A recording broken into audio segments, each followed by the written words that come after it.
지난달 감사원에서 여수시가 1천억 원의 외국인 투자를 유치한 것을 모범 사례로 발표를 했습니다. 여수시는 지역 주민, 환경단체 등을 설득해서 국토부의 입지 제한 변경 승인을 받아냈고 관계 법령을 적극적으로 검토해서 투자자가 계획대로 공장 용지 조성 공사를 진행할 수 있도록 지원해 주었습니다. 공무원들이 뚜렷한 사명의식으로 전력을 다한다면 무엇이든 해낼 수 있다는 것을 보여주었다고 생각합니다.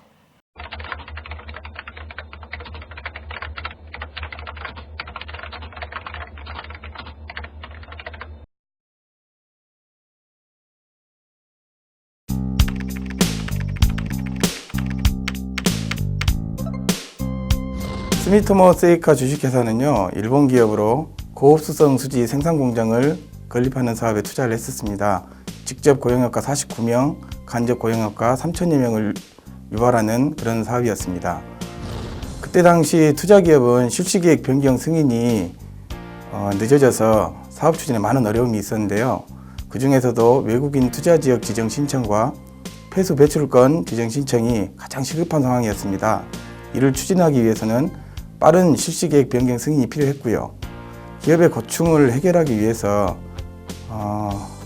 수차례 유선 통화를 하고 관계기관을 방문해서 외투기업의 고충과 시급성을 자세히 설명을 드렸습니다. 그리고 직원들의 끈질긴 노력 끝에 실시계획 변경이 승인돼서 투자기업은 원활하게 사업을 추진할 수 있었고요.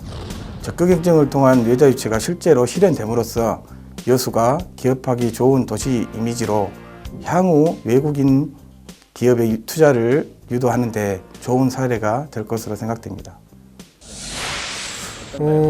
이 국가사안단 연관단지 중흥단지는 당초에 2001년도에 개발계획이 승인됐습니다. 그리고 2002년도에 실시계획 승인이 돼서 사업을 쭉 해왔고 완공 단계에 있었는데 당초 그 기계 전기 업종만 가능하고 화학 업종은 그 입지가 불가능한 계획이 있습니다. 우리는 그 투자 유치를 해야 되겠다는 그 생각으로 그 투자 유치 지원 계획을 수립해서 개발 계획을 일단 변경을 했습니다. 개발 계획 변경은 그 국토교통부와 그 인근 주민, 지역 단체를 설득을 해서 48일 만에 개발 계획 변경을 이뤄냈습니다. 스미토모 회사는 이 10월 달까지 공사 착수가 안 되면은 그 중국적으로 갈란다 했고요. 그래서 우리가 좀 법을 좀 적극적으로 해석하자. 그래서 산입법을 그 연구를 좀 해갖고 도시계획과하고 협의해서 2, 3개월 걸리는 그 실시계획 승인을 그 개발 행위 허가로 신청해라 해서 그 4일 만에 허가를 내줘서 공기를 단축해 줬습니다. 직원들이 일단 그 연찬을 해야 될 것 같습니다. 관련 법령이나 규정 연찬을 좀 해야 될 것 같고, 특히 또 규제 개혁을 풀 수 있는 관련 교육도 좀 다녀야 될 것 같고, 또 그 민원인 입장에서 이걸 좀 더 빨리 또 더 효율적으로 해줄 수 있는 방법이 있는가 또 연구를 하고 노력을 한다면 좋을 것 같습니다.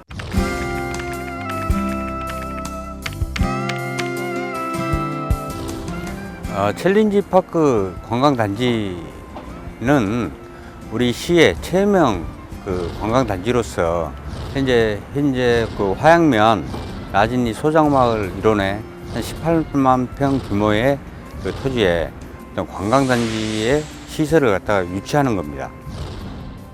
그 규제라 하면 우리 직원들이 많이 익히 이제 들었을 겁니다만은 수산자원 보호구역의 문제, 그리고 산지관리법에 따른 보존 산지 개발의 문제가 가장 큰 걸림돌로 작용했습니다. 그래서 이제 수산자원 보호구역 해제 문제에 대해서는 저희들이 우리 시에 처음 투자자가 저희 시를 방문했을 때 이 시의 정책을 결정하고 나서 바로 8개 부서 TF팀을 구성하고 저희들이 해양수산부와 또 산림청, 영산광 환경유역관리청 등을 방문했었습니다. 처음에는 그 관련 공무원들이, 중앙부처 공무원들이 난색을 피했습니다. 이 30년 동안 어떤 개발을 또 환경을 보존한다는 측면에서 어떤 관광단지로 지정해서 유휴시설이나 이렇게 개발한다는 것에 대해서는 좀 부정적인 시각을 가지고 있었던 것 같습니다.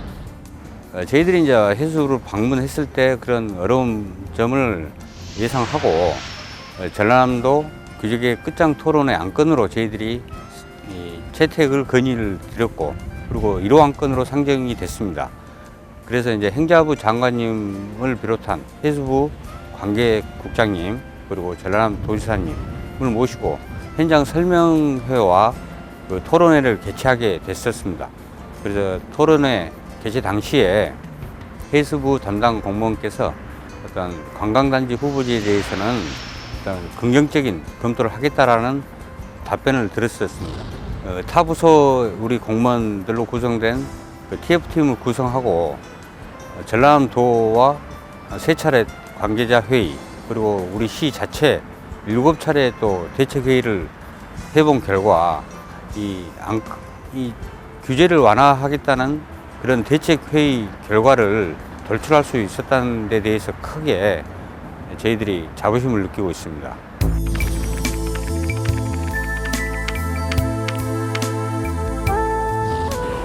이 아버지께서 이제 딸아이를 미성년자인 딸아이를 데리고 해외 연수를 보내려고 했는데 여권을 찾아봤어 없었어요. 그래서 이제 민원실에 와가지고 여권 분실 신고를 하고 그 민원인께서 집에 가서 다시 찾아봤는데 그 여권이 있어서 이제 기존의 여권이 이걸 사용할 수 있나 보다 생각을 하시고 지난 1월 4일 날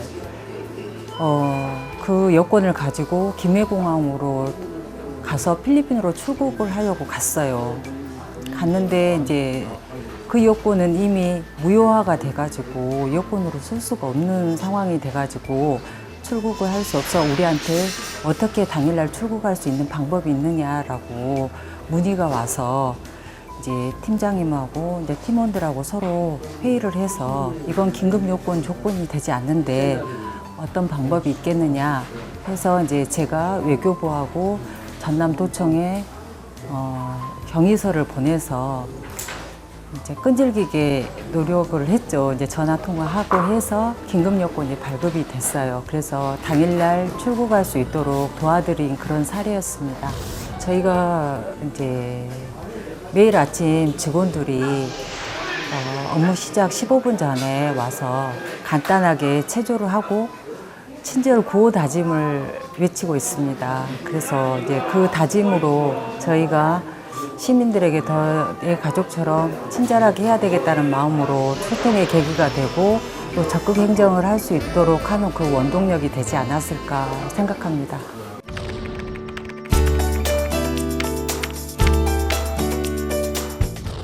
(2015년도를) 교통질서 확립 5년으로 정하고 교통 흐름을 원활히 하기 위해 기존 도로의 차선 축소로 비보호 좌회전 확대, 유턴 대기차선 신설, 왕복 4차선을 6차선으로 변경, 그리고 갓길 주차 공간 등 차량 흐름과 주차 공간을 동시 확보하는 교통환경 체질 개선에 주력했습니다. 교통신호를 주간선도로 중심으로 연동해 출퇴근 시간대 시속 10km 이상 향상시켰습니다.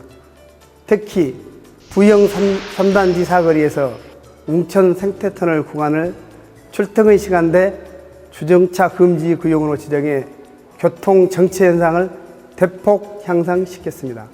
아울러 도깨비 시장 앞 노상 주차장 등 전통시장에 1시간 미만 하역을 할 수 있도록 하역 주차 구간을 전국 최초로 설치해 시민들로 큰 호응을 얻습니다. 교차로, 모퉁이, 횡단보도, 시내버스 정류소 근처에 황색 복선을 그어 절대 주차 금지구로 지정해 시민들이 주차 금지 구역이 어딘지 정확히 알고 불법 주차를 하지 않도록 하고 있습니다. 차선 개선 사업을 하는 과정에서는 여수경찰서, 박람회재단, 고레일 등 타기관의 원만한 협조가 큰 역할을 했습니다. 그리고 도로관리사업소와는 행재정협약, 내부적으로는 교통행정팀에서는 사전 실태 조사를 통해 종합적인 계획을 수립했습니다. 이후 교통시설팀에서는 설계 및 사업을 시행했고, 설계 과정에 주차궤도팀에서는 조정차 금지구역 지정 및 해제, 교통정보팀에서는 신호체계 변동 등 전반적인 업무 협업이 있어 많은 성과를 낼 수 있었습니다. 다양한 사업 시행 후 몇 개월 사이에 교통 흐름에 큰 변화가 일어나 교통 이용이 엄청 편리해졌다며 시의회, 시민단체 그리고 시민들로부터 칭찬을 듣고 있습니다. 이런 노력의 성과로 지난 2월 국토부 주관 대중교통 서비스 평가에서 우수 기관으로 선정돼 상사업비 1억 5천만 원을 받아 시내버스 LED 노선 안내 표지판을 설치하는 성과도 올렸습니다. 앞으로 교통 환경의 정주 여건을 창의적 지속적으로 개선해 명품 관광도시 여수를 만드는 데 밑거름이 되기 위해 시민 편의 적극 행정을 펼치겠다는 각오를 다져봅니다.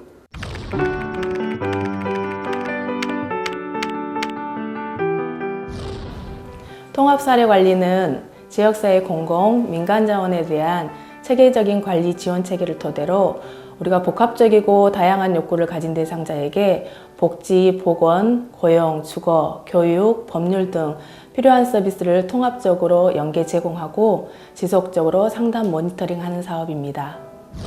임신, 우울증과 부채, 그리고 공과금 체납 등으로 심리적, 경제적 어려움을 호소했던 한부모 가구입니다. 처음 방문할 때 정신건강증진센터 동사무소 담당자와 동행하였는데 출산이 얼마 남지 않아 도움을 받을 수 있는 자원이 없어 상담하는 내내 눈물을 보였고 냉장고에는 먹을 것이 거의 없었습니다. 상담이 끝나고 돌아오는 내내 마음에 걸려 과일 등 먹거리를 가지고 다시 찾아가 전달해 주었는데 생각하지도 못한 배려와 감사함을 칭찬글로 전한 것 같습니다. 2015년 11월 알코올 의존도가 높고 공원에서 텐트 생활을 하는 노숙인이 발굴 의뢰되었습니다. 노숙 생활이 만성화되어 추위와 안전 문제 등 인지 부족과 알코올 의존도가 높은 것을 인정하지 않고 변화를 시도하려 하지 않아 서비스를 제공하는 데 어려움이 있었습니다. 동주민센터 담당자와 수시로 노숙 현장을 방문하여 안전을 확인하고 노숙 청산을 하도록 설득하였습니다. 현재는 안정적인 주거지에서 생활하며 일용 근로 등을 하는 등 새로운 삶을 시작하고 있습니다. 저희가 관리하는 대상자 중 알코올 의존도가 높거나 정신질환을 가진 대상자가 많습니다. 정신적 문제를 가진 대상자들은 욕을 하는 등 돌발 행동을 하는 경우가 종종 있어 위험 부담을 가지고 대상자를 만납니다. 특히 시간에 관계없이 경찰서에서 연락이 오는 경우도 있어 하루 종일 긴장한 상태로 일을 해야 하는 어려움이 있습니다. 이러한 문제들을 해결하기 위해서 희망복지지원팀 직원들과 관계되는 전문기관들과 연결하여 안정적인 서비스를 제공하기 위해 열심히 노력하고 협의하고 있습니다. 영상으로 소개된 적극행정수범 사례는 출연해 주신 주인공들만의 이야기가 아닙니다. 우리 여수시 공직자 모두의 이야기입니다. 그동안 수고하셨고 정말 고맙습니다. 박근혜 대통령께서 지난 3월 7일 청와대 수석비서관 회의에서 우리 여수시의 적극행정 사례를 칭찬해 주셨습니다. 이제 우리 여수시는 전국에서 제일 가는 적극행정의 모범도시가 되겠습니다. 지금처럼 그리고 앞으로도 시민들이 행복한 여수를 만들기 위해서 우리 모두 최선을 다해 나가십시다. 여러분 사랑합니다.